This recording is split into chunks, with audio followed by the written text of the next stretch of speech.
What is up, everybody? Welcome back to another episode of Real Estate Served on the Rocks, powered by Living in Colorado, The Mile High Perspective on YouTube, Fathom Realty, and Keller Williams Downtown. And as always, thank you to our sponsor, The Rouge Wine and Bourbon Bistro, out here in Greenwood Village, Colorado, off of exit 197 on I-25 for hosting us and having us here.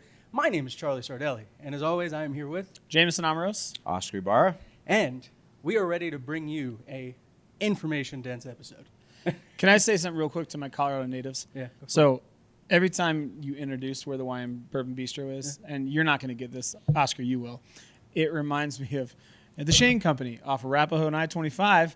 Hold on, there's another one too. At the tree farm. Yeah. Oh, wow. Those two. How old The is Shane, All right, the so Shane Shane Company, been doing this located forever, off right? of 104th and 36. And they don't even announce. I mean, there's no. I mean, I still remember it. Yeah? Yeah, It's it's kinda the Shane like the, Company just off of Arapahoe Road, off of Emporia JG Street. went- Yep. 1/2 mile east of I-25. 25. Open Monday through Friday to 8, Saturday, Sunday till 5. That's one. It's now you repetitive. have a friend in the diamond Yeah, business. and it's super repetitive. Yep. They do it. They did it on the radio. Yep. And it was Okay. just repetitive so much that. And it's his ingrained. voice, too. Yeah. Yeah. It's his voice. 1.5 Well, we mile need to east get of to that I-25 on Arapahoe Road and Emporia Street. We need to get to that level. Well, guys, Yeah. on today's episode, like I said, it's going to be a little information dense, but it's all great information. And what we're going to talk about on today's episode is why the hell you're seeing so many news articles and headlines around mortgage interest rates.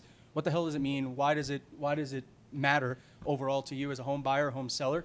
And then, as always, we don't just talk real estate. We drink bourbon on this podcast. And this is the final week of our Heaven Hill Grain to Glass line, and we are going to finish the Heaven Hill Grain to Glass sip through, I guess you would say, of the third bottles with their weeded bourbon. No, we're not going to finish the bottle. We're going to finish the series. And if you guys have been watching the last couple episodes, Heaven Hill did not pull any punches with these bottles. And I've started, like, in the morning, I'm now stopping to get like a sausage breakfast burrito because I can't just drink this without having No, something they in my didn't pull. stomach. They didn't pull punches. They threw punches. Yeah. Yeah, this is like a Mike Tyson knockout. Yeah, this type is a deal. punch in the face. Yeah. I will say that even just looking at the bottle, I remember last week with the rye, we were talking about just the deep color of Yeah. it, like the amber color. Yeah. This is a crazy like mix between the straight bourbon and the rye as Yeah. far as color. It's almost And red. yes, and that's the reason it's like blowing my mind is because wheats are usually super clear. They're like a light brown. Yep. This And one's that's not. where. So guys, just a little recap. Heaven Hill Grain to Glass. What they've done is they've partnered with one of the largest agricultural research firms called Brex Hybrids to hand select the grains that they use to make these bourbons and whiskeys. And these guys are 6 years aged. So basically, they go pick out the grain 6 years ago, Yep. grow it, then use those grains in the barrels in the distillation process to make these So is the process longer? It's 6 years aged. aged. So it's So yeah, 7, 7.5 8, maybe. I don't Just know. How long does it take Pick to the grow grain, wheat? and then you got to grow it, and then you got to Yeah. I don't know, cultivate. Whenever I played Oregon Trail, I just hunted buffalo. I don't know. I I don't got know how long it dysentery takes and to died. crop. Dysentery. Yeah. Yeah, Teen Titan style. Yeah, exactly. No man, that was a good. That was a good one. Good So, times. and the reason we're saying it's a punch in the face. It's 120 proof again. Yeah. Which means 60% 60% ABV, alcohol. alcohol by volume. So, Charlie, what is, when we say weeded bourbon, what does that mean? So we've done weeded before, but some tendencies that you get with weeded is they tend to be a little bit more sweet. And that's because a standard bourbon, the main factor for it to be a bourbon is most of the mash bill, most of what goes into it has to be corn. 51% or more plus. must be corn. Right. And then the next two that follow are usually rye and then Barley. wheat and barley, Yep. right? Either one. So what weeded bourbon does is it throws that percentage off Got it. and shifts it towards the wheat. So that's why it tends to be a little bit sweeter because you're getting more of that grain. And if you guys have been watching both of these last 2 weeks that we've been drinking through these grain to glass, the nose on them has stayed open. And I don't know here. Let me see if you guys watch the video. Just take if you can see how big the top of these Glencairns are. Like the ones that we were sipping on before we were in the Yeah. Bourbon Club were thinner. These are wide. I think I said it before, like a 3-inch diameter, which is wild to think that These are cool glasses. They're like Yeah. tulip glasses. Yeah, these bourbons have been able to hold their nose for. I mean, last week's episode was an hour and 40 minutes. So yeah, gonna have to cut to your face on that one. Man, I'm scared. And the color of it is what's scaring me the most. The alcohol volume. I got stuff to do today, guys. It's like we do this on a Wednesday around 10 a.m. So this morning went to the gym, grabbed a protein shake, came straight down here. worked and came down, and I haven't had any food. You're gonna have some fun in the. Oh, I'm sipping porta today. john later? It's well, no, I have to go down and negotiate some stuff There you and go. talk to one of my vendors, and I can't. You know, one of the great lubricants of negotiation is alcohol. Well, and also, you know, oh no, I can't. Yeah. This vendor pissed me off, so I can't show Oh, up. can't have the. Show Can't up have the yelling at agitation. everybody. Yeah, that's Mhm. not going to be fun. But it should So- be interesting with the color. The color's so dark compared to a lot of the weeded that we had. And, Wow. That's high proof. Yeah. Usually the weeded that I had, or the smoke wagon, was that high proof? Yep. Yep. Yeah. Okay, because the wheats that I remember are usually just 90, Okay. not over Yeah. 100. Yep. I don't think smoke wagon was over 100. No, I think smoke. It was Wagon at like- 100, Yeah. maybe. Yeah, maybe at or like 98. So this is probably one of the highest weeded Oh yeah. spirits we've had. And guys, if you want to compare it a little bit, a lot of the time, what is it? Weller has a lot of high weeded Yes. bourbons. So what tends to happen is people who are trying out bourbons, they tend to lean towards more of the wheat because of that sweet note. And I'll tell you what, Jameson poured this out. If you're listening on audio, he poured it out, and it's even just bringing the glass up to my nose. That sweetness, it's pungent. Yeah. Like- So the mash bill itself, like we talked about, right? It has to be at least 51% corn, and then the rest is split between malt, rye, and wheat. Mm-hmm. Right. Yep. So when you have rye, you're going to have a high rye mash bill. This has 0 rye in it, so it's 52% corn, 13% malt, and then 35% wheat. Awesome. So Awesome. just to give you guys an idea. Yeah. Huh. I bet So- you it's the malt that's giving it the darker color. Yeah. That higher percentage of malt. Because the wheat, like you were saying, is normally that tan kind of grain color. But, I mean, the nose on it, it's hella sweet. It's almost candy sweet on the nose for me. Very molasses. Yes. Heavy. Mm-hmm. What was the woman's name from Old Forester? Melissa? Melissa. Mhm. So they did an event here Friday, and Old Forester was here, and she was telling us to smell with your mouth open. Yep.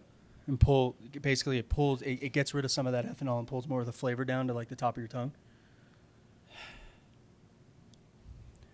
It's very high alcohol. It's.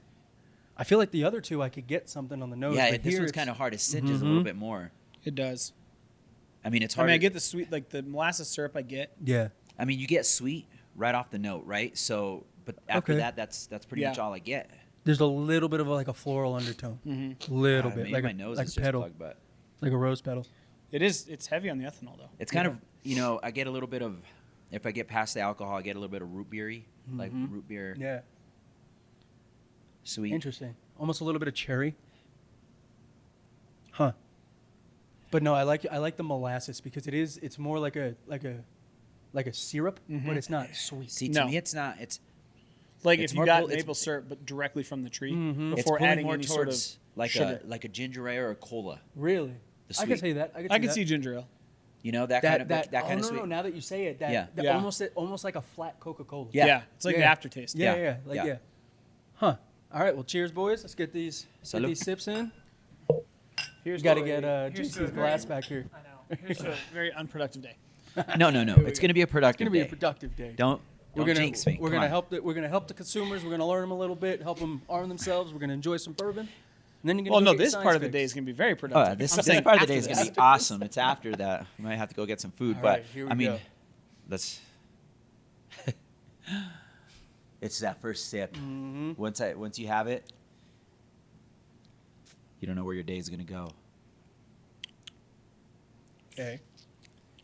Honestly, the alcohol, the burn wasn't as intense as I thought it was gonna be. I'm getting At like all. chocolate brownie, Mm-hmm. like a fudge Yeah. initial, Mm-hmm. cherries, like a cherry dipped in chocolate cherries. Mm-hmm. It's actually Yeah. some gingerbread. Stop influencing my taste buds. Jesus. Oh, so also Gingerbread. The Muffin Man? Also, I'm Muffin Man. Yeah, he lives on Drury Lane. Not my gumdrop buttons. One thing that We have kids, okay? shit. He does. I have no shame here. I'm the adult that goes to watch the Pixar films. If you haven't seen Inside Out 2, go watch it. It's amazing. It is amazing. It's spot on with the It- damn character of so anxiety. good, so good. Jesus. But This one, the burn is legitimately on like the tip of my tongue. Yes. Like it hits the tip, but then it really dies off Just and the tip. gives just the tip. It Dies off and gives to that flavor on the back end. it does get you kind of in the throat, but it's more of like a heartburn, like yeah, like it's like a it's not like a dryness. burn, like I'm gonna cough. It's just you can feel it there. Yeah. I will say it's Dude, that chocolate like fudge. yeah, but see that's the thing too is it's not normally when you think like chocolate like a Lusardo cherry, Yeah, like yeah, Lusardo yeah. cherry, Yeah. you think that like sweet syrupy. No, but it's not that. It's almost like a dark chocolate. Yeah, You know what I it's mean? like that. It's not like milk a chocolate. subtle sweet, and that's to me from the nose on this. Like when I pulled it up from the table and I started smelling it, I thought this was about to be like, oh wow, this is the sweetest bourbon I've ever had. No. No, No. I'm getting like raisin, graham cracker, you know, Yeah. those notes. Like it's like a balance too. And okay, guys, to Oscar's credit, I gotta say this. Last week when we were doing the tasting with Old Forester, Oscar, we started talking about Oscar's tasting notes. Oh, okay. And how he tastes, and she goes, "Well, no, it's exactly right. You just pick a portion of the flavor wheel, and then just go down into it." And Oscar was like, "Fresh cut grass, like an hour and a half later, you know." And she was like, "Yeah, it's a perfect one." And Oscar just like slow turned to me. It's like, told you I'm Slows not you on the crazy. face as he's mowing his lawn. Yeah, It was yeah, exactly. Just a dead stare. so with this one. If you're going down that, Yeah. it's like if you're eating graham crackers with a Sprite. Mm. It's kind of what it tastes like. Yeah. Yeah. And she said basically like start high level. So if you do like a floral note or like if you do fruit, then break it down to is it like a tropical fruit? Is it like a more like an apple fruit? And she did use the term herbaceous. she did. She said used herbaceous. herbaceous. She didn't use creamy mouthfeel, No. Score one for the thesaurus. but she did use herbaceous. That's awesome. She did. Man, we should have tried to get her to say creamy mouthfeel. That I don't know. I don't know how that would have gone over. She would have probably punched She us. would have Yeah. laughed. Yeah. She was cool. She was cool. but- Honestly, all of the people that were here last week at the tastings were awesome. And guys, that's a testament to, again, Chris here, Chris Collins. He's the head chef, basically runs the bar and all the food. He's the one that sets these things up. And guys, let me tell you, like, they were open to the conversations. It was a great experience. If Yeah. you tuned into the live on TikTok, you got to see basically the entire line that they supplied. So it's definitely check out the events that Now, that the Rouge does. I do want to say we created like a barrier or kind of a what's the word I'm looking for? Buffer Yeah. of the awkwardness of what they were doing, and we were kind of ushering in the people. Yeah. Because we were kind of interviewing, we were just mingling, Yeah. and it was a good event. But because we were out there and Charlie was doing a great job, he was doing his videography and asking people Oh, yeah, to, doing the you know, background, and yeah. people were like, "Oh, well, what's going on over there?" Mhm. And they were just migrating towards it. And then I don't think they've had, because she was like, "Oh, here comes some people," Mhm. and then with us there, it took the awkwardness of, "Hey, can we have a sip of your booze?" And it turned to an Yeah. actual event. Well, yeah, and it I was- have to say, Charlie was. He did a great job doing Oh, thank that. you. It was a I good buffer appreciate for it. that. Thank It you. was, No, it made it a better event. Put it It that was way. definitely that young couple, and it was really cool because they had people from all ages. They had the young couple that was there, or like mid-20s, and they had a Midlife group crisis wives. a group of older, Kinda a pissed little- me off. midlife women. But everybody tried it. Everybody was getting the sips done. We had some couples come out, and it was just a great time. And it was really cool to see somebody. We recommended the 1920 Prohibition Yep. to them, and they sipped it, and they came back, and they were like, "Holy shit, you're totally right. This has like a medicinal cherry on the last back end." Like, yeah, we're doing Yeah, like, this. we have know a to do friend this. that drinks that primarily when he has a cold. It was great. But as far as this bourbon, I'm excited to sip through it on the episode because I feel like this one's gonna evolve a little bit more Yeah. as it opens, Yep. only because the complexity of the grain that's in it. So as always, I'm gonna let mine sit for a bit. But let's go ahead and move into the fun topic that honestly I think. And I went to so last night I went to a RPAC event with Smedra. So Smedra is one of our realtor associations that we have here in The Colorado. South Metro Association of Realtors. Yep. And I was filming an event for them, and they had the RPAC. Mm-hmm. And RPAC is basically just like, how can I say this simply? A group of realtors and real estate professionals that help lobby with the government to then, protect consumers' rights with real estate, rental prices, all those kinds of things. And it was incredible to me watching a room full of experienced realtors laser focused on this presentation when they were talking about mortgage interest rates. And I had asked a question about interest rates and how to prepare for it. And basically what she said was, honestly, we're at the mercy of the interest rate. So what I want to do with this episode is I want to kind of explain the main factor that influences mortgage interest rates. And you cannot talk about mortgage interest rates without talking about the federal fund rate. Now, when you hear federal fund rate in the news, a lot of the time you hear, oh, they're thinking about dropping the rates. And everybody freaks out. And you go, okay, well, if they're dropping the rates, does that mean my credit card's going to go down? Does mortgages are going to go down? What happened? So what I want to do is just kind of tell you exactly what the Fed rate is. Okay? And again, I know you said and you prefaced that it's going to be an information-packed episode. Yes, but it's not. But what we're going to inform you with is not directly what the bank's going to offer you, because there's a lot more involved. Yes. But that's what influences what they are or what they're able to offer you as far as credit cards and mortgage rates. Yeah, we want to give you guys some of the leading indicators Right. that you can look for as a consumer to go, okay, at least I have some sort of a semblance of an idea of where things might be heading, because, and we'll preface this too, if somebody says this is exactly where interest rates are going to go, starting in 2019, we have probably gotten that prediction wrong as an industry, as a government, at the federal level, at the local level, probably 497 times minimum? Well, and the thing Somewhere is around that there? they promised us a rate drop, Yeah. and they didn't do it. Didn't happen. Yep. So it was like, come on, we got to prep for this. And they meet 8 times a year, and every time they met, it's looking good. The projections are looking good. We're gonna drop, and they never did. Yeah. Yep. And again, I gripe about how they are calculating a lot of when to drop. Yep.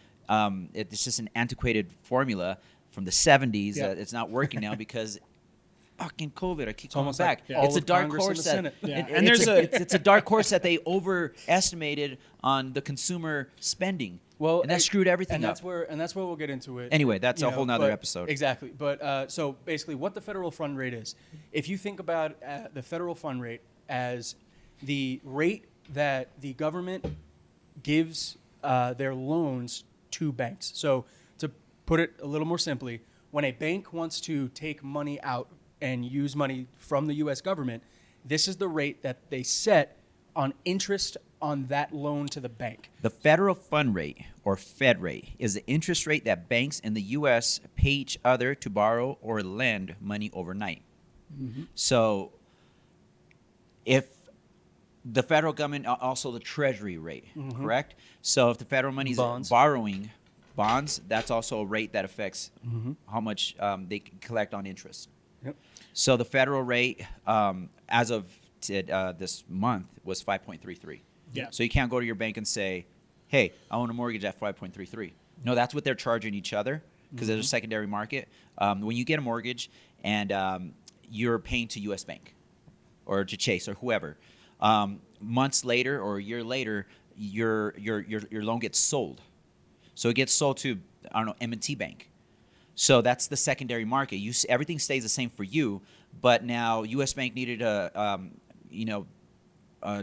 they need more funds for another project, so they group together all their mortgages and they sell them to free up some money, and then that's the secondary market. So there's other markets within the interest rates. That's why I said we're going to give you information that kind of backpedals and starts, and then every bank has their rate. Because if you go to a bank and you ask, what's your rate? Well, what's your credit score? Because let's see, prime is 5.3, and then with your credit score, whatever, it's probably going to be a 6.25.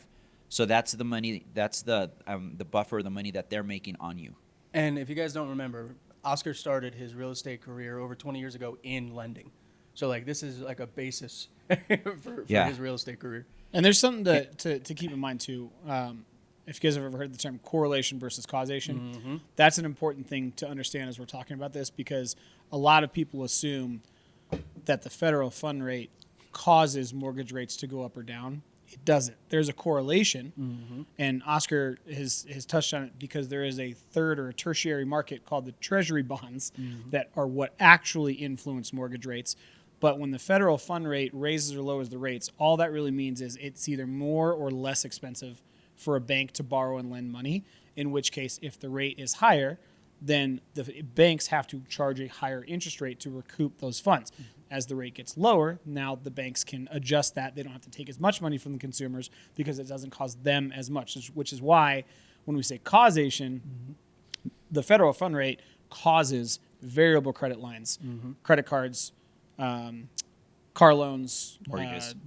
Well, no, because it depends. If it's an ARM, sure, but if it's a fixed 30-year, then it doesn't, right? But variable credit lines are affected by the federal fund rate. The mortgage rates are affected in a sense that where the federal fund rate is, it affects the treasury bond market, and where that goes, that's where mortgage rates go. Yep.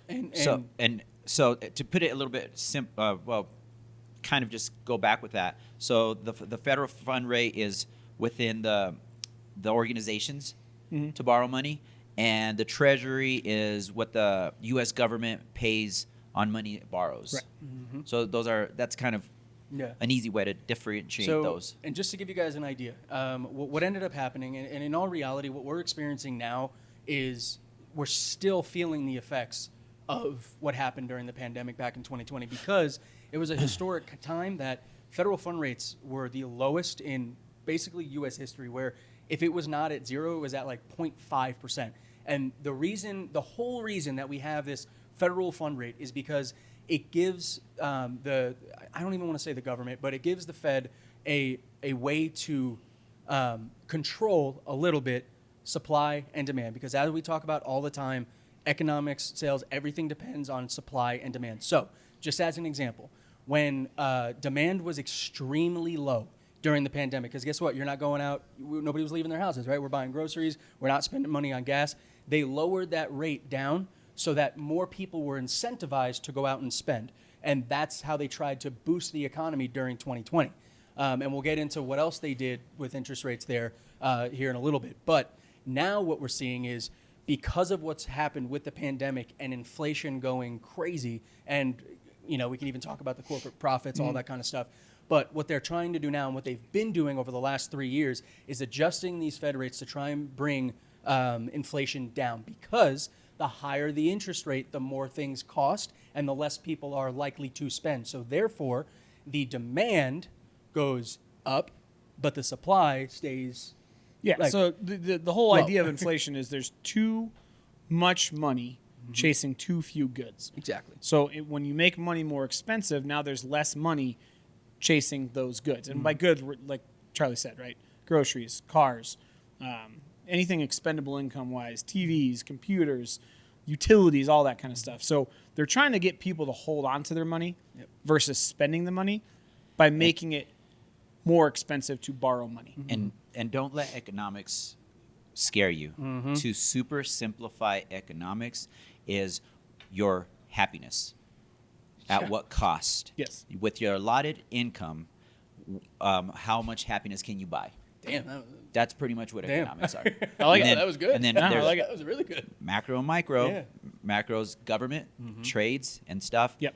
Micro is the consumer. Yeah, and if you guys want to go a little bit deeper into any of the treasury talk, interest rate talk, stuff like that, we have an entire episode that goes in depth on how to kind of calculate it, how to look at it and track it. But what we want to talk about is kind of the main elements that affect the Fed fund rate and a couple things that they look at. And then we want to kind of guide you as to where you can look and what information you should take in to really prepare yourself. So when the Fed looks at cutting rates, there's really three different areas that they look at.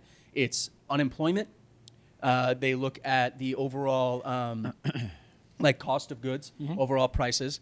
And then they also look at like timing and inflation as a whole. So basically what we're experiencing now, and if you guys took a look and you saw the news headlines in August, it came out that the unemployment rate jumped to 4.3%. Now, if you guys think about what we just said, I and hate what looking Oscar at just the said, unemployment rate, by the way. It's super subjective. It is. Because how do you gather data for unemployment? Yeah. Is it the people that are not working, or is it the people that have filed for unemployment? It's the people that file for unemployment, and there's, again, subjective ways of data in there. Yeah, well, So and I'll it's tell you, hard for me. what they announced was 41% of males in the United States in August unemployed, quote unquote, 39% of females, quote unquote, unemployed, and it was something like 15% of teenagers, so below 21, were unemployed for basically like or I guess 18 to 21. That's what it says, 15%. I don't know how, but those are the numbers that I saw on the report. And see, and that's the data that like It's Right. like I like solid data. For the most part, you can't get science is not zero, No. right? It's close to zero. It's variable. Everything it's variable. But that one, it's how do you track that? Right, retirees, they're considered unemployed. Stay-at-home moms, they're considered unemployed. And the real way to track it is how many people applied for unemployment. And there's also data that goes back to the people that didn't go back to work, but they got their upgrade job. Yep. So there's a whole lot involved in that as well. And let me just go ahead and break this down. So, like we said, it's the federal fund rate is based on, like Oscar said, like the money you're willing to spend and your happiness, right? So, just as an example, we got this report that unemployment went up. So, if unemployment goes up, that means people are technically have less money to spend, right? And if people have less money to spend, then that means that they are less likely to take out loans, which a high interest rate would help that. They don't want people to take out loans. But now that the unemployment shows 4.3 and inflation is, I don't want to say it's steady, it's coming back down, it's trending in the right way, say that. Now they're going, okay, so we can lower the interest rate now because there's more people aren't working, therefore there's less money in the rotation. So we can lower interest rates because that means less people are going to be able to take out those loans. So it will even itself out. We don't have to keep it high to keep people out of the market. The market will now keep itself out, so we can lower the rates. They overreached on both sides. Absolutely. During COVID, they were like freaked out. Unemployment's going to go up the roof. No one's working. No one's going to spend. Let's rock bottom interest rates. It was quite the opposite. It was a frenzy. People bought, house prices went up. They were like, holy crap, now let's go the other way. Let's stop this market. Let's boost rates up to 8% for mortgages, and people will stop. People didn't stop. So it's kind of like it's a pendulum, and it's a balance that they're trying to reach, and it's not as easy. We beat them up, and we're like, well, they're fucking up. Well, it's not. There's a lot more involved. It just goes, honestly, I love the correlation between kind of like the real estate market and housing prices and these interest rates, right? Because in my mind, there's a relation to the point where you see the higher home prices in those areas. I mean, we're at what, on average 30 plus days now on market for homes, but you go to places that have lower home prices, much lower times on market because people are then able to buy, right? And it's yes, 100%, I agree. But even in those states, I just relocated a few people over to San Antonio, and they sold their houses here and bought cash over there. And I was talking to one of the agents, and her listings weren't moving, and the average price point was somewhere between $250 to $350 that she was dealing with. Wow. But again, every state, right? But Texas has higher tax rates than we do. Well, it also just goes to show the earning discrepancies across the United States, right? I mean, when I first moved to Colorado 6 years ago, my mindset was, I'm going to move from a 3,200 person town in Podunk, Western North Carolina, to Colorado. I'm going to make some money, save it, and then move back and enjoy myself. I made a life here. I love it here. Staying here. But that was my thought, was because, hey, the same amount of effort that I'm putting in here for work, if I put that in Colorado, I have a potential to make higher earnings, and then I could take that back and capitalize on the lower cost of living in Western North Carolina. So I feel like right now what we're seeing, and so many people, we talk about it so often, is like, the hell do you mean? Like, I can't afford groceries. Shit sucks. What do you mean people are... We don't realize how many people in the United States do have money, and they are able to spend, right? There's a reason why the United States dollar is a precedent for the entire world economy, right? The United States holds a lot of money, and if you're feeling it, I guarantee other people are feeling it, but that's why it's felt like there's a discrepancy, because when they put all these interest rates up and they make things more expensive, it's supposed to slow it down. But our GDP has grown over the last 3 years, which they did not prepare for. They didn't think was going to happen. And we've talked about this multiple times, that they tried to break the unemployment market, didn't break. They tried to break the housing market, didn't break. So they just kept hitting a wall every time. And I think now what we're seeing is everybody kind of getting a little bit more involved, seeing and actually learning a little bit more, and getting more information thrown out. Kind of finessing it. Yeah, absolutely. Finessing it in. So let's go ahead. Let's talk about some ways that you guys can just keep an eye out, maybe some buzzwords, some headline words that you can keep an eye out for in order to prepare yourself. Because as we say, time in the market is better than timing the market because, again, as Jameson said at the beginning of the episode, if anybody tells you they know exactly what's going to happen, They're they crazy. don't. I'm sorry. Imagine somebody holding like a handful crystal of. ball. Well, no. Imagine somebody holding a handful of marbles that all look the same, right? Needle in a haystack, and them going, I'm going to throw these marbles on the floor, and I'm going to tell you exactly how they're going to lay out and where that one color marble is going to be. That's basically what it's like trying to understand and predict these things because there are so many different elements and statistics that go into it. I mean, that you could affect get these outcomes. you could get close, and there's data to calculate, but To I mean, say, there's no, just I know exactly what's gonna happen? No, that's No. I, Never gonna I'm happen. 100%. Well, so this is what I want to preface, right?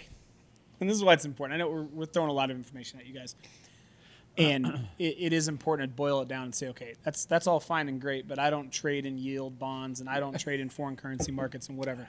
I buy milk. I'm a millennial that's trying to buy milk, eggs. avocado toast that I was supposed to not buy in order to buy a house. How much Or is that I'm shit a- going for now? Or I'm Jesus. a seller that wants to sell my house but doesn't want to lose a ton of money, but Mm-hmm. it's like nobody can afford my house. When we talk about the mortgage rates and the Fed fund rate, it is at its base level, in my opinion, gambling. Yeah. Right? It just is. To the point, and I'm just going to read this for you guys, right? So the job report, we just talked about it. Yep. Right? And if you look at the summary, what we just said was if the job report comes back weak, then that usually means that the job market is not as healthy as it was, which means that we can cut rates like Charlie said, and it can absorb the increase in money because there's more people that don't have jobs. Okay, so in August, the economy added 142,000 jobs. Okay, it's 28,000 more than in July.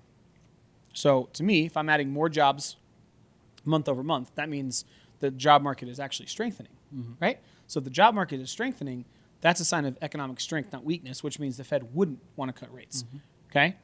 But what they did was the job growth over the prior 2 months got adjusted down 90,000 jobs. That's 45,000 jobs per month that we went back and said, oh, sorry, just kidding. When we said we added those 90,000 jobs, we actually we didn't.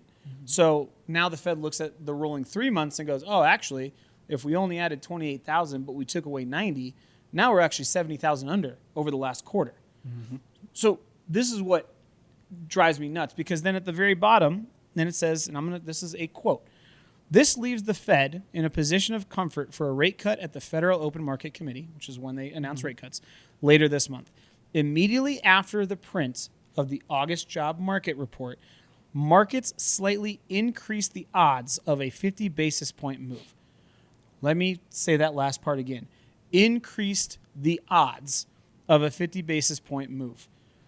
Any of my FanDuel people or ESPN bet understand that essentially what just happened was the line moved, okay?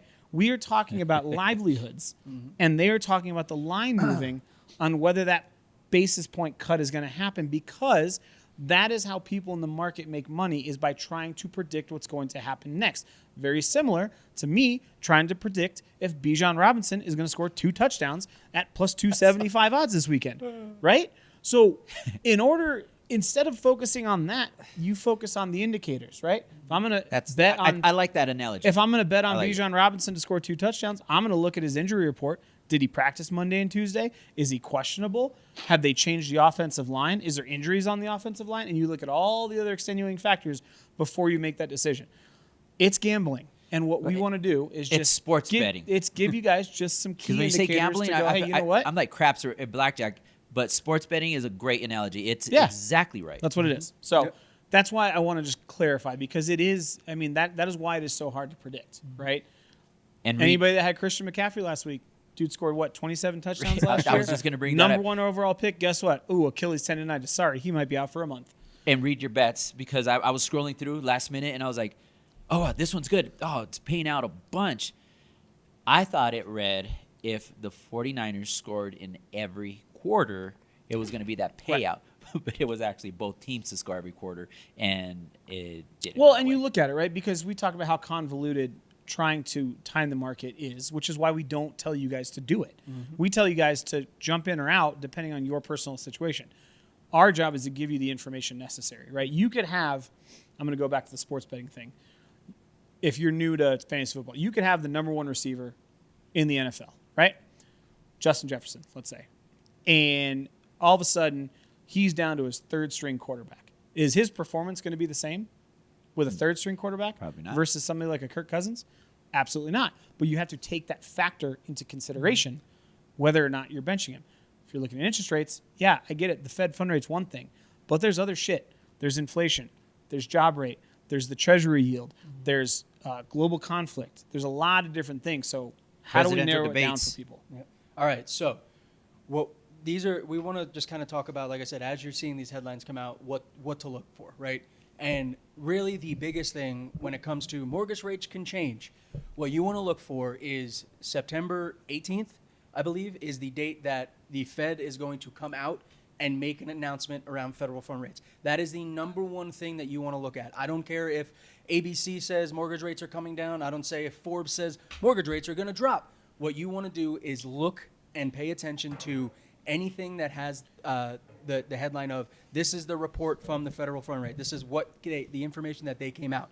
Then from there, you can read that report, and that report will tell you the indicators like unemployment, like inflation, and how they read it, and what they're projecting, what they think from those statistics. So that's number one. Jameson, you want to take a different one? I mean, the job report is what I look at, right? And we just talked about it. It can be inaccurate, so you want to look at it from like a 3-month rolling period. And if it is trending downward, as in we are adding less jobs month over month over month, that is a sign of a weakened economy. And the job report usually comes out the first Tuesday or Thursday, I believe, of every month for the previous month. And then you can look back because then they revise, like we just talked about, the previous 2 months. If those numbers are coming in what we would call below expectation, that is an indicator that mortgage rates may start to drop. And Also, you know, we used to, and it's not a solid one, but I mean, the federal fund rate's going to give you a basis of where banks are going to go with their interest rates. We used to look at the stock market. It's a whole nother industry, but the stock market is actually immediate, right? If everything plummets, it plummets that day, and then tomorrow it's going to go up and down.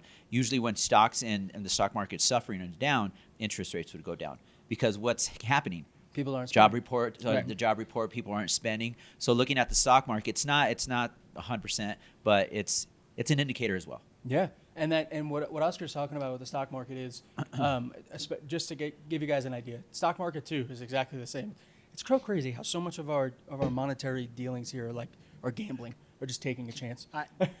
Dude, It Watch is. billions. Yeah, legitimately, and it's with Great the show, stock by the way. market. Great show. great show. With the stock market, what Oscar's talking about is if the stock market slows, and the stock market is a beautiful indicator because people are trading by the minute, like legitimately sitting at a computer watching these analytics go up and down and trading thousands, hundreds of thousands, sometimes millions of dollars across. So if it's slow and money's not being spent or money's being pulled out, like we saw, what was it, a month ago now, a couple weeks ago, that's an indicator of like, oh shit, people aren't spending money. They're scared to spend the money. So I don't want my money growing here. I'm going to pull it out. So that's why it's a great indicator because again, like we said, the worse it is, the better the interest rates are. And what's It's happening just with how these it works. companies? Their investors are not, or their stock goes down. Investors losing money, and then where are they going to get their money from? Yep. Federal funds. So Exactly. it kind of ties in as well. Yeah, absolutely, Right. absolutely. And on that note, guys, we are in an election year. You know, we talked about it last week. This is the world economy is sitting back and waiting for what happens with the United States presidential election. Like the amount that the stock market fluctuates during an election year as we get closer to the election, and even poll information comes out. Guys, it's not natural, right? In a presidential year, election year, these things change so much faster because they could come out one day and say, "Oh, my policy is this, and I'm going to put tariffs or trade taxes on these," and people are now businesses are going, "Well, I'm going to have to raise prices, or I'm going to have to do." This is a very volatile time for the market right now. So just understand that as you're seeing the headlines come out, as you're seeing, oh, stocks are dropping, all that. This is one of the most volatile times for our economy that we're going to have. Economics. It is, and it's interesting. Job reports and goods and funds. A good industry to look at is farming, dairy and farming. Absolutely. Eggs and milk are the first that you really feel it, right? Yep. Yeah. And that's job market, and that's trades, Yeah. that's goods. So that's, if I was in politics, I'd be heading for the farmers and the dairy people. Yeah. I mean, they're the backbone of our country. Between the automotive and agricultural. Yeah. They're the And ones. that's why Heaven Hill partnered with Brex. And Brex Hybrids, bringing it back because to from grain to glass. they can optimize our agriculture. That was separate. You like that? That was good. I accidentally typed that in. Toss that up there. That was a good one. It's like a T-ball hit. So, all right. So if I'm a seller Mm-hmm. or I'm thinking about selling my house in the next 6 months, what am I looking for? Me. You guys said Sure. If what you're looking for is you want to see good performance, you want to see interest rates coming down, you want to see unemployment kind of staying and or going up. That's because what that will do is that will then lead to quote unquote lowering the interest rates, which will then boost up demand because more people will come in. And as we've said, every half a percentage point brings in 2 million. 2 million new buyers. So as a seller, if you see headlines that interest rates are coming down, that is when you want to start talking with your real estate agent to get your home listed, because that is going to be an indicator that you can have competition on your listing. You can list higher because there's going to be more people in the market competing. So just pay attention to the interest rates overall, especially what the Fed rate does. Yeah, we have But- never been this over the last COVID was 2020, 2021, right? Mm-hmm. So over the last 3 to 4 years, the housing market has never been this sensitive to rates. Mm-hmm. And it's because of affordability, right? And we've talked about it on previous podcasts where people are so razor thin in their own margins. Like if you think of your personal worth as an individual, as a business, right? Most people's margins are razor thin. You don't have people that have a giant. We talked about it. The average credit card debt's $30,000. The average Yeah. They have less than student debt's $1,000 $50, in their- less than yeah. $3,000 in their savings account. So it does, like, people would think, oh, well, it's $300 or $400 a month. Why is that a big deal? For a majority of Americans, it is a big deal. it is a make or break. Not only is it a make or break just from a, hey, can I afford it or can I not? But it's also a make or break of, can I get approved for a loan or can I not? So Well, when we talk about rates and how typically, they can go ahead. affordability and what you want to pay is one thing, but it's the bank that's gonna tell you what you can afford. So Well, no, but that's my point. Yeah, Is I yeah. can go up to on the back end, right? I can go well, to a I kind 51%. of worded that wrong. When I sit down with my buyers, I always throw it back to the lender and say, we need to talk to your lender, because I don't care if they approve you for $1 million. If you're not comfortable paying that mortgage, Yes. I'm not going to look for $1 million home for you. Okay, and that's where Oscar. Yes. That's a great. Yes. This is exactly the direction I wanted to go. So, we gave you three things to look at. We got stock market, we got unemployment, and we got inflation and Fed rate cuts, stuff like that. But I cannot stress this to you enough, and you guys have seen them on our podcast. We've had multiple, but this is where lenders are your friends. Okay, and ultimately mentioned it before. We've had Colin, we have had Devin on here. Lenders do not charge to talk to you, or they should not, right? And their job is to track these things so that instead of you having to sit here and go, oh, well, what are the employment rate? Hold on, I have to set my keywords to this. And the federal, legitimately reach out to your realtor partner. They will have a connection to a lender that they appreciate, that they know, and that they trust. And then they can put you in contact with them. Mm-hmm. And that lender will be able to talk to you in a very concise and easy to understand way to basically say, hey, I don't think you should do this, or I do think that you should do this. And this leads me to a kind of a conjunctive point between the both of you, right? At the end of the day, guys, and I will die on this hill, I don't give a shit. Is it Heaven Hill? Haha, the Heaven Hill. I don't give a shit what the interest rates are. I don't give a shit what the Fed rate does. I don't give a shit what unemployment does. If you do not feel comfortable with your monthly payment, then you do not buy the home. Yep. That's it. Because at the end of the day, regardless of what interest rates do, yes, they'll affect your payment, but if you cannot afford your monthly payment, if it's something that stresses you, then don't do it. You don't need to. Just because interest rates are coming down, and you're, should I buy now? If you can't do it, don't do it. Work with a lender, work with your realtor, and create a plan, a savings plan to get you to the point, bring your credit down, and that will help you. right? Create an overall plan, because the monthly cost of your home mortgage is what matters the most. And what we look at is interest rates are just one portion of your monthly home payment. That doesn't include your HOA. That doesn't include your homeowner's insurance. There are so many other factors. So by talking with a realtor, by talking with a lender, and having them do this back-end research that we're telling you about, you can just say, hey, this is what I make, this is what I owe, and this is my credit line and what it looks like. What can I afford monthly? And that's the conversation. I used to do P&Ls, just to put it in perspective. And what's a P&L? Profit and loss statement. So within that statement, I would include entertainment. Mm-hmm. Because that's important. Again, what is economics? Your happiness with how much money, or the allotted amount of cash that you have, your budget, and how much happiness that'll buy you, right? Mm-hmm. Without entertainment in life, what's the point? Mm-hmm. So I always threw that in, because people are like, wow, well, I mean, do you go to the movies? I mean, what do you do? How much you spend on gas? All that stuff's important. Do you like to buy but good what makes bottles you of happy? bourbon? Yeah. Do you have to have a $100 bottle of bourbon every week? Do you have Okay, an addiction let's to put it in. golf? Do you have an addiction to golf? If you can't guys buy follow shit now. Jameson on social media, you know that his golf game's been improving pretty fast. It has, over baby. The last 6 months. You know what? Envious. I need to go hit the range. But anyway, yeah. tying it back in. Yes, calculate what your happiness is. You don't want to be house broke, because you're going to hate life. Okay. And Perfect. No, you said it. You said the words. House broke. You don't. So, if we just talked about that monthly cost, right? Oscar, what is the broad range? What percentage of your income should be your living cost, your mortgage cost? So and the way the bank looks at it, it's anything that's on credit, right? Any liability.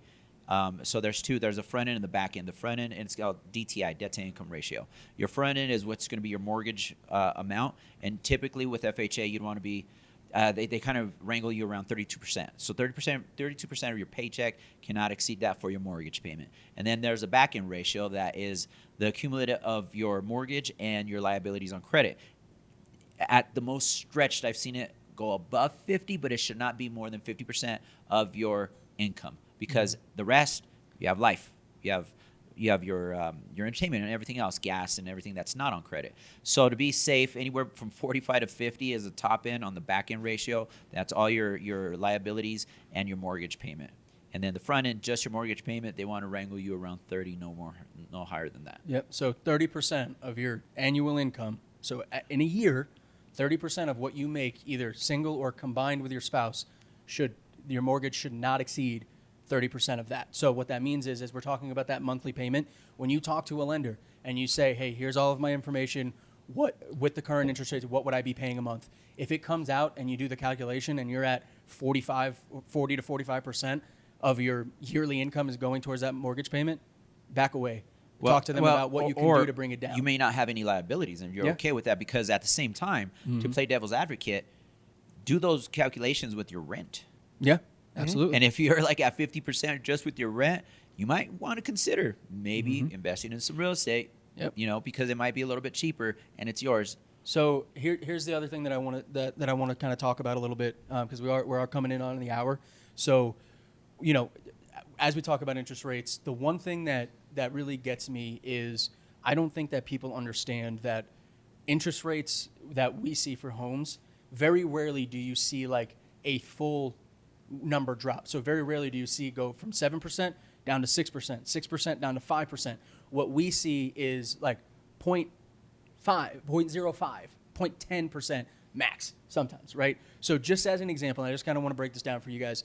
If a mortgage rate drops by 0.25%, It usually drops by quarters. right? Quarter? Eighth quarter. Yep. So a borrower with a $300,000 loan could save approximately $67 per month.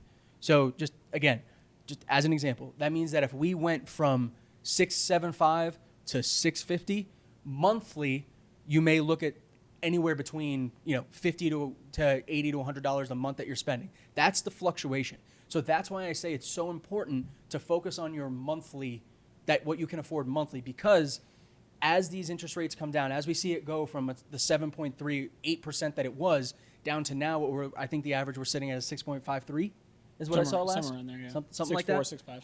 That's a huge difference from 8.2 to 6.5. But 6.5 to 6.4 may not be that big of a monthly difference for you. But what people are doing is they're sitting back and they're waiting for that 6 point something number to go down. If you understand how these interest rates work and you're in conversations with a lender, then you can get in at 6.5, 6.6 and still have it be manageable versus waiting for it to get down to 6.4 where it unlocked now 4 million more people.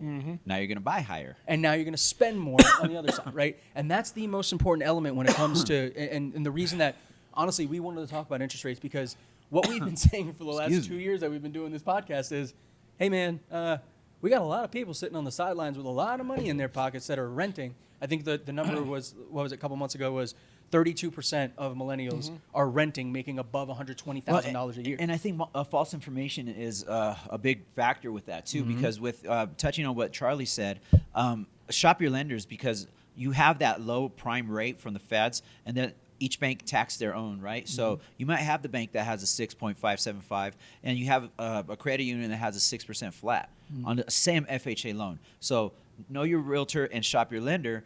But at the same time, to touch on what he was saying, yes, affordability, what you can afford, but don't look at it as it dropping and you afford more. Look at it as buying power. So now all of a sudden it drops from a 6.75 to a 6%. Okay, your payment will be the same, but you went from buying a $300,000 house to a $375,000 house, which is a whole different market. It's a whole different house. That's an extra bedroom and bathroom. Extra car garage. Well, I love that you said that because I told you guys I was in that meeting yesterday, right? And they had a representative from the National Association of Realtors going over their statistics. And one thing that she said that kind of like I was recording and it kind of like twinged my ear was that young millennials are buying at a lower rate and later in life than any time in U.S. history. But when they do buy, they're buying single. Yeah. That blew my mind. Yeah. And Oscar, to your point, compromise is such a big word in the housing industry right now, especially for the millennial buyers that are in buying age that are prepared. Like, guys, we don't have the inventory right now to really be very picky. And that was one thing that she said was, here's a list of compromises that you can position to your buyers and how to position them. And yes, it sucks, but at the same time, what Oscar just said about the variability in your buying power, guys, can't stress this enough. The biggest purchase, the biggest investment, one of them that you're ever going to make in your lives, make sure it checks your boxes, but also learn how to give away one box for another box. Your wants and needs, must-haves, and can't live withouts. That's what I go over with my buyers. Yeah, I think the important piece is if you can, get your foot in the door. And hopefully, as we're talking about, key indicators of where rates are potentially going to go, again, you can't time the market, but you can at least have an idea of like, all right, in the next 6 months, this is where I think it's going to go. So I think I'm going to start planning for the next 6 months. And this is where housing prices are going to go. And this is where it's important. We talked about lenders a lot, right? But lenders are nationwide. Right? They look at the rates on their MBS charts, and it is a nationwide rate. Where realtors come in, and I think this is very important, is when we say local experts, that takes on a whole new meaning now because of migratory patterns of people, and you can work from home and whatnot. It is so micro-specific that the lender is going to be able to give you the advice and the opinion and the expert knowledge around your loan, your rate, what you can afford, to Oscar's points, and things you may not think of, like spending on entertainment, et cetera.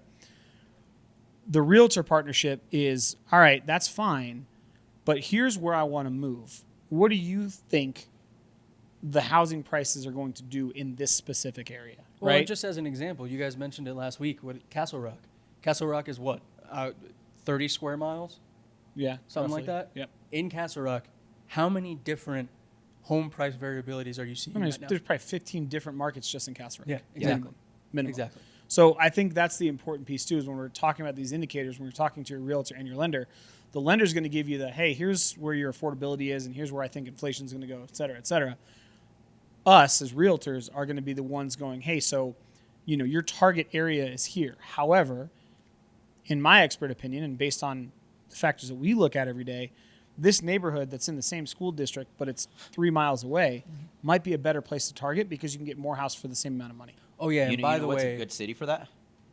Aurora. oh, I was gonna say, and oh yeah, by the way, Cherry Creek Schools. I actually attended the local community meeting, and I found out that they have plans to increase, and there's another bid for a community to be built over here. So what that could do is Correct. actually build up. It's things like that, like little elements that your realtor is specific to that area. Yep. And if they don't know that area, guess what? Networking events for realtors is legitimately like no one stops. Cards are flying, everybody's talking to everybody, passing on information. Oscar touched on it last week. You cannot buy a realtor's networking abilities. That is so much of where the value comes into play. And if you're here, we're at the hour. If you have stuck through and you've listened, I would just seriously, you are the buyer, you're the seller that we want to work with because you are dedicated to learning the information that is going to help you in your transaction. And like, kudos to you for taking the time to do this. One thing that was cool is when I was doing a little bit more research on the Fed fund rate, there was a video that popped up, and it was like 5 years ago on YouTube, and it was basically like federal fund rate explained. The thing that killed me is this video. It was very well made from, I think it was like a World Journal or something, like a big channel. This video had 40,000 views. So 2.5 minute video. So like it's not being watched. People aren't looking for the information, like, and for me, and I've said this 1,000 times, It's not sexy. it's not, and we understand that, guys. We know that, but Side the note, it's fact also that- why realtors will never go away. Just saying. And another thing, male Like- realtors, not sexy. Just not. I don't know. Speak for yourself, baby. Oh, good looking. Have you seen my golf swing? But no, guys, seriously, please, if you're taking the time to search anything like this, like if you came to us and you found this podcast via the keyword or the title that said mortgage interest rates and what to know, you are going to win just by being that person that looks and seeks out that extra information. 100%. So we covered a lot on today's episode, but guys, please, as you know, we do time codes on all of our descriptions on the YouTube channel. So if you're listening and you're going, oh man, I don't really care about the intro part of this video. I just want tell me what the hell I should look for. You can skip right to that moment in the time codes. Go through it. We'd love to hear your comments on it. Leave us comments, like, shares on the videos. We're trying to get better for you, provide better information, drink better bourbon.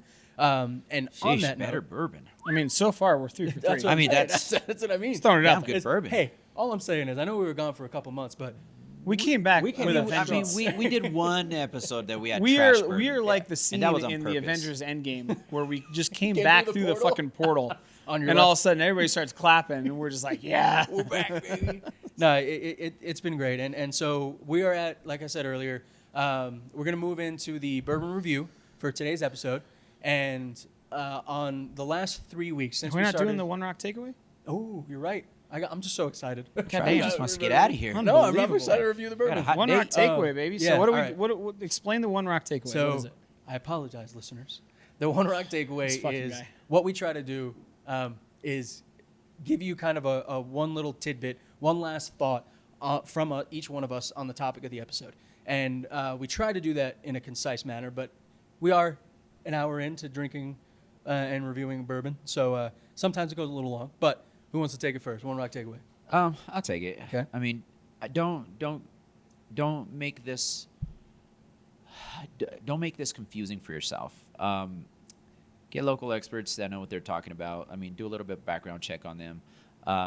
If the economy is not doing great, it may be a good thing or a bad thing. I think when it comes to real estate, talk to your local expert. I know I always say that, but you could look into a lot of this, and it's going to be very confusing. Look at the Fed rate for the day, and then know that it's going to be a point or two higher that your bank's going to offer you. Make it simple. I think that's just make it simple. Don't make it more stressful. Yeah, I like it. Jameson, you want to go or you want me to take it? I can take it. Okay. It would be to keep it simple, stupid. Right? Just kiss. And I say that because there is a lot of information and a lot of headlines. So if I were to summarize what to look for, the first 2 weeks of the month, look at the job report. Second week, Unemployment. the unemployment. Yeah. Right? No, sorry. Unemployment, and then the second week is the inflation report. Yep. If both of those are trending downward, right, then the Fed rate will trend downward, which has a correlation with mortgage rates trending downward. That's it. So if all the arrows are pointing down, then it's going down, right? Like that's it. Keep it simple. Well, if all the arrows are facing down, then that means it's going up. If the arrows are facing up, Well, no, that means sorry. it's If going all down. the arrows are going down, that means mortgage rates are going to go down. Yeah. Okay. Got Yeah. it. Or pop Follow in. the arrows. Yeah, follow the arrows. Follow the arrows. Keep it even easier to look at the stock market. Look at the stock market. I like If that people one. are losing their minds, I like that one. Oh man, one rock takeaway for the mortgage rate episode. Ooh. meet me in the no. club. It's going down. Consider your own pockets. I'm just saying. Let me just say that. Think about your own pockets. At the end of the day, it does not matter what your neighbor's paying for a mortgage rate. It does not matter what your Don't friend. keep up with the Joneses. Yeah, don't try and keep up with the Joneses, guys. Really Not worth it. get an understanding of what you value in life, and then go from there. And Oscar was talking about it before. Like for me, I'm easy, right? I enjoy camping, and if I can go out to eat every once in a while to have a meal cooked for me, I'm happy. So guess what? I don't spend my money on a lot of things, and that means I can spend a little bit more on housing. If you like those things, if you like to go out to eat, to spend on, you Golf. want a nice car, you want to go golfing, guys, that's totally fine. But just understand how that plays into your home buying abilities. So that's really, consider your own pocket would be my one rock Yeah. takeaway. No. Yeah, I mean, I've never had somebody that has bought a house, not house broke, right? Just bought a house, ever complain that they made the wrong decision. No. Personally, I haven't seen it. I've had people have stretched their budget in my job, in our job as fiduciaries, to say, hey, you're stretching your budget. But ultimately, we can't make that decision for you guys. We can just kind of raise the red flag. And I know that this is where the commission thing comes in and whatnot, but like I'll never put somebody in a house that they can't afford. Exactly. Oscar won't, you won't. Nope. Because at the end of the day, like that's not what our job is, right? There's plenty I've of turned people. clients away and told them, hey, you're not ready. No, there's 350 million people in the United States. Like people will buy and sell houses. It'll happen. Yeah. And our job is to make sure that when you guys do make that decision, that it's the right decision for you and your family based on the information we're given at the time. And I think that's the easiest way to explain what our job is to be those guides for you and to hopefully, like this episode, give you enough information to go, you know what? I feel confident in my decision to either sell or make an offer on a house. And then that will put you, if you've never owned a home before, will put you in a fantastic position moving forward.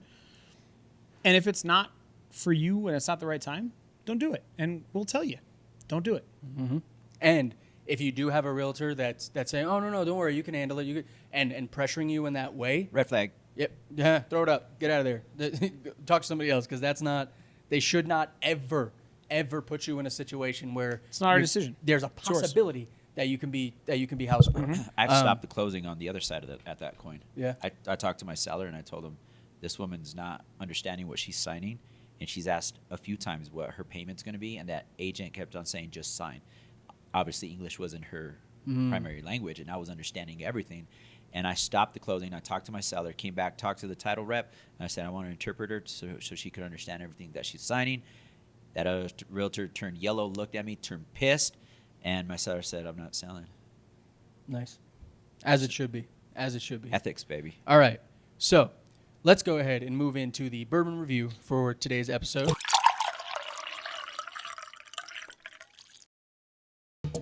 And on today's episode, we are finishing on our Heaven Hill series. So we finished with the Heaven Hill grain to glass wheated bourbon whiskey from Heaven Hill, obviously. Pairs well with coffee. Yeah, it does it. It does. Ooh. It's because of that fudge, Yeah, that dark chocolate undertone, yeah. dude. I'm telling you. It gave me like a seasonal beer kind good of. like It was a- Oscar weird. found his pumpkin spice. No, it's like it's an Irish whiskey or Irish coffee. Yeah. Irish coffee. That would. Oh man. Oh Yeah, man. There's Ooh. good Irish coffee. This with Yeah. so this is and then some whipped cream on top Yeah. and a chocolate drizzle. this is just a This is drip so good. coffee with a macchiato creamer. Heck yeah. kind of. Also, was good. is it funny to anybody else that like Irish coffee is basically just saying that anybody from Ireland's an alcoholic? I mean, that's just one. You know what I mean? Like, Hey, you know, Like they're gonna complain. you drink coffee in the morning, they but if gloat it's an about Irish that. coffee, you I drink mean- coffee with some whiskey in it. They pride themselves on it. I mean, it's come great. on. So honestly, guys, this has been the Heaven Hill line, and a big shout out to the Rouge, Yes. the wine and bourbon bistro, that they have supplied us with this, because as we told you, these bottles are ranging anywhere between $140 to $180 a bottle, depending on which one you get. And we are extremely blessed to have partnered with them and have them interested in supplying us with these bourbons to try and review specifically, so that when you come in here, you'll know what you can pick off of their shelves. And with that being said, one thing that I do want to, as a former bartender, as a former bar manager, I do want to recommend that if you are a bourbon drinker, right, and you want to try bourbon, we've all experienced this, and Jameson, that you talked about it in the past. There is bars and like this, like the Rouge, give you a great way to taste bourbon without spending on the bottle.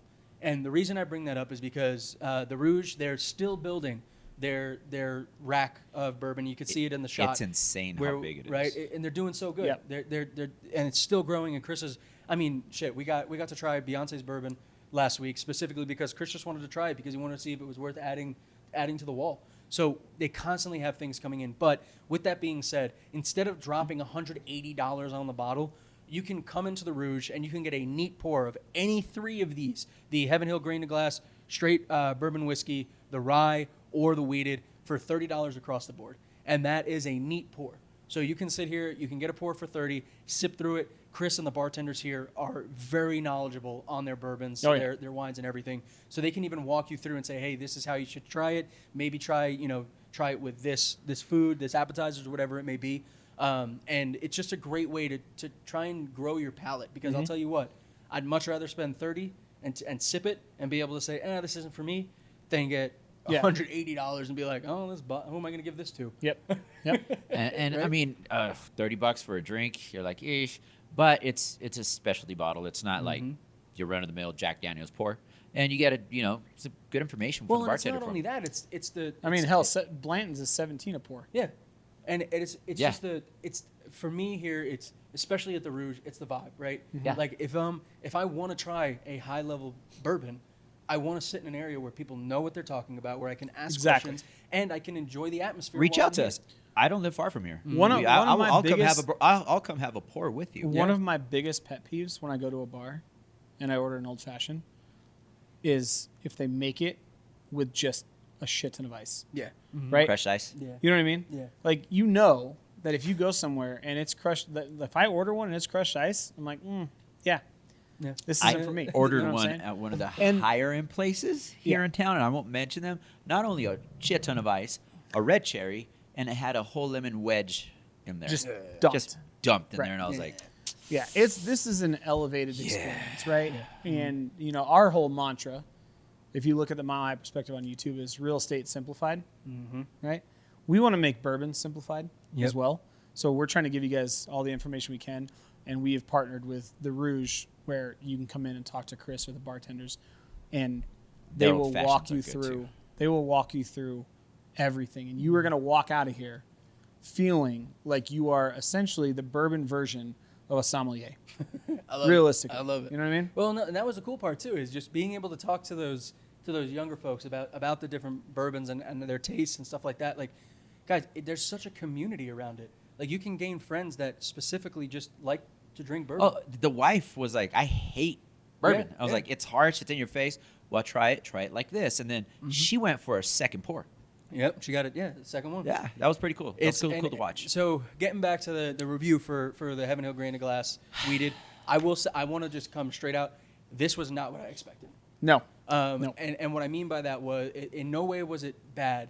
It was just I feel like the straight bourbon whiskey had more sweetness to it than this weeded did. Let's see how much you have left. I think this is the first time I have more bourbon than you do. Look at that. My first pour. I don't have to go argue with people after this, though. Yeah, so I don't. I have to argue with a 5-year-old, so I'm on pour number 2. I love it. No, and honestly, And you'll like still lose that argument.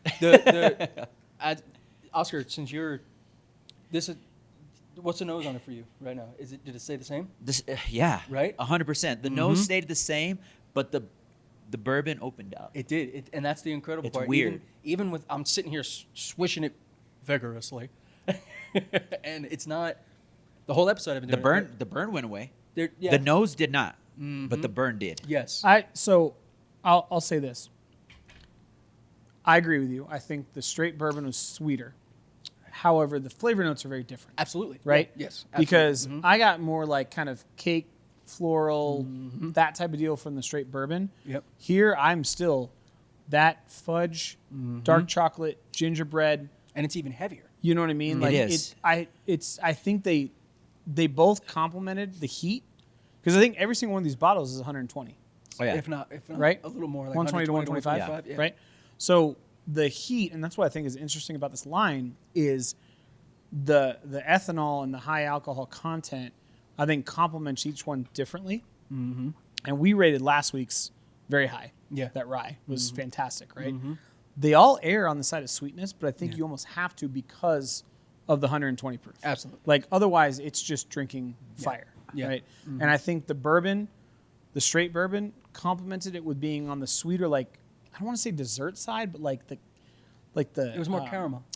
yeah, like what do I want to say? Like the cake, like a bakery side. Yeah. sweet, Yeah, there was right? more complex to it. Yeah, in it was like flavor. on the bakery side. This is to me is more on the chocolate fudge dessert Yeah. side. And, Yeah. and this to me is more on the yeasty side. Yeah, of that well, spectrum. which makes sense because it's malt, wheat, Right. and corn. There's no rye, so the yeast will come through. Well, and it's even just like the flavor of this. It's not. You guys have heard us talk about this before. When you're drinking a bourbon, like if you drink a Jack, right? You're getting one. You're getting the ethanol, and then it's Jack flavor. This is definitely, you can tell the specialty that goes into it with the grain and the precision of it Yep. because it does evolve. Yeah. Especially as it you opens. drink this. A good example with Jack. You get the fire, then you get Jack Daniels with this it's like a very sour mash. It's like you get that mash right away. With this, you get the fire, and you're waiting for that spike of just in your face, but it just kind of evolves into this. Yeah, it rolls. It rolls with it. You get flavors. You get flavors that stay on your palate for a while, and I think that's when I get the yeast towards the Yeah. end. So it's a good complex flavor profile Yeah. to all three of them. This one's a little more muted towards the end for me, but my wheelhouse is the more straight bourbon. Yeah. But this is very the word I want to say powerful for a wheated Yeah. bourbon.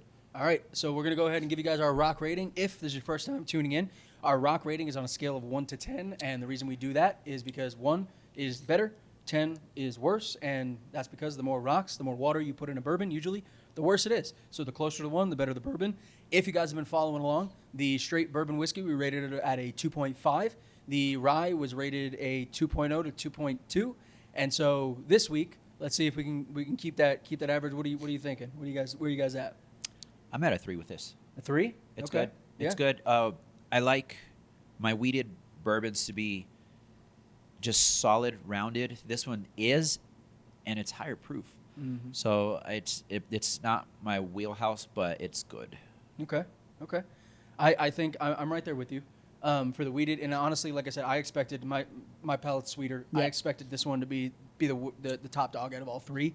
I enjoy it for what it is and how it evolves in the flavor notes.